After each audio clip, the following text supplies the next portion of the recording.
Hi guys, welcome back to class. Welcome back to class. So today we'll be talking about softwares, tools that we use for UI UX design. So as you can see here, we have Adobe XD, Sketch, Figma, InVision Studio, Framer, Marvel, Affinity Designer, Adobe Photoshop, UX Spin. These are softwares that we use for UX for UI design, and we have a lot more. What I mean a lot more that we use for these designs. But as you all know, every individual uh, have what they prefer to use. You have people that prefer to use Android phones. You have people that prefer to use iPhones.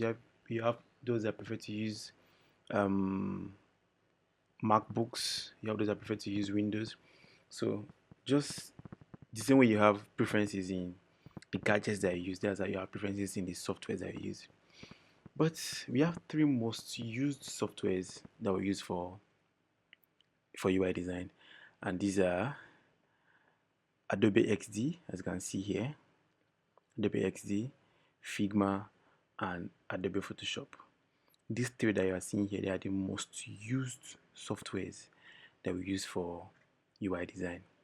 These guys you are seeing here, they're the most used software that we use. Okay, and these guys, they do a lot of magic. Trust me, a lot of magic.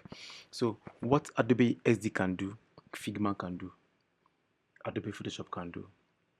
It's just the way you learn it, the way you use it, the one you prefer actually. That's the one anyone you prefer to use. So some people will say, "Yeah, Figma is better than Adobe XD. I can do a lot with Figma." Same thing with Adobe XD too. Adobe XD can do a lot. The same thing Adobe XD can do, same thing Figma can do. Trust me, guys. Trust me.